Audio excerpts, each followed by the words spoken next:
Hi guys, this is Kutsinta Girl and this is another a day in my life bilang isang tindera ng kutsinta.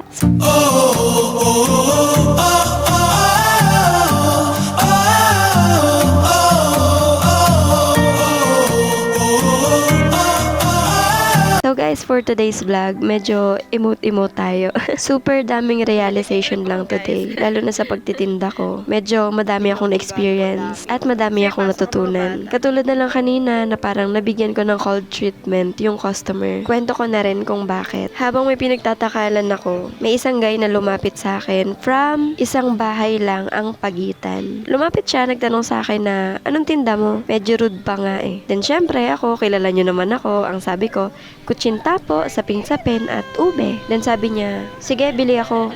Pumunta ka doon sa tapat ng bahay. Hindi ako sumagot na oo, pero since na may mga bumibili pa sa akin, nag-expect ako na siya na lang yung pupunta. Kasi as in super lapit lang talaga. And medyo tricky rin kasi yung daan. So eto na, tapos ko nabigyan lahat ng bumibili sa akin. Sa sobrang lapit niya, kaya niyang madinig yung tanong ko na, ano po sa inyo sir? Then pinalapit niya talaga ako. Yung halos 5 hakbang na gagawin niya, ay inikot ko yung motor ko papunta sa kanya. At bilang tao, nakakaramdam ako ng inis sa puso ko. Pero syempre, bilang isang tindera, kailangan mong magpasensya. So pagpunta ko sa tapat ng bahay niya, nagtanong ulit siya, medyo pagalit, ano ba yan? Then parang sinasagot ko na siya sa isip ko na, di ba sinagot ko na kanina? Pero syempre, dahil customer siya, sinagot ko pa rin ng maayos. Kutsinta po, sapin-sapin at ube. Nawala na nga sa pagiging jolly yung boses ko nun eh. Then sabi niya, kutsinta? Wala ka bang palitaw? So syempre sabi ko, wala po eh. Tapos sabi niya, magkano naman yan? Then syempre sinasagot ko pa rin siya ng maayos, 3.20 po. Kasi palagi kong tinatandaan yung sinabi sa akin ni Papa na, karapatan ng customer ang magtanong at mag-decide kung bibili ba siya o hindi. So sabi ko yun, 3.20 po. Sabi niya,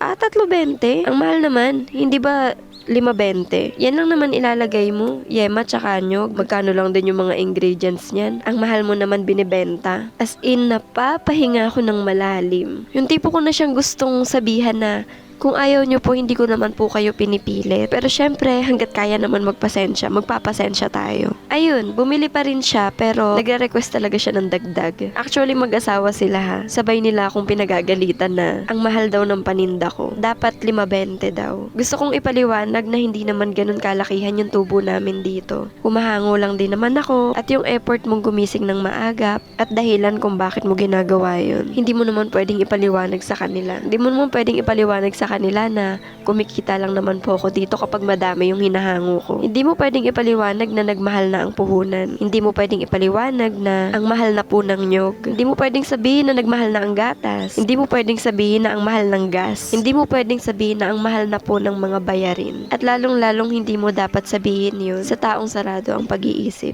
No joke, that time naiiyak talaga ako. Kasi gusto kong sabihin na gusto ko lang naman pong magtinda.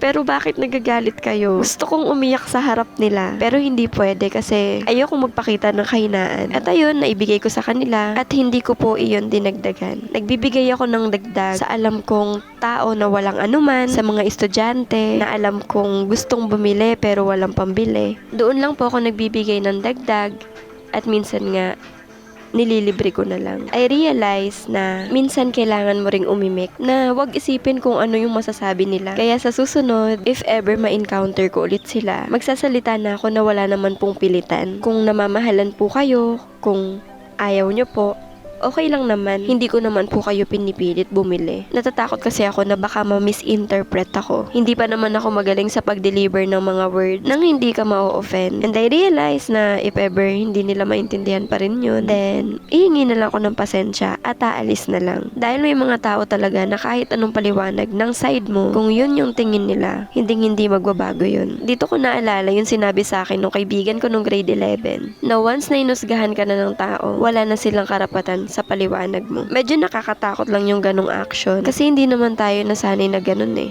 Lalo na kung katulad ko na pinanganak na soft person. Kapag may nasabi ka lang sa akin, hindi ako makakatulog kung bakit mo nasabi yun. But sometimes, we need to stand for ourselves dahil at the end of the day, ikaw at ang sarili mo lang ang kakampi mo. Kaya sana, kayo o tayo bilang isang customer, ingatan natin yung mga salitang bibitawan natin lalo na sa mga small vendors. Dahil yang maliit na pinagkakakitaan na yan, maraming umaasa dyan. Yang maliit na yan, malaking pangarap ang sinusuportahan. So please, be sensitive dahil hindi natin alam kung anong epekto ng mga salitang binibitawan natin sa tao.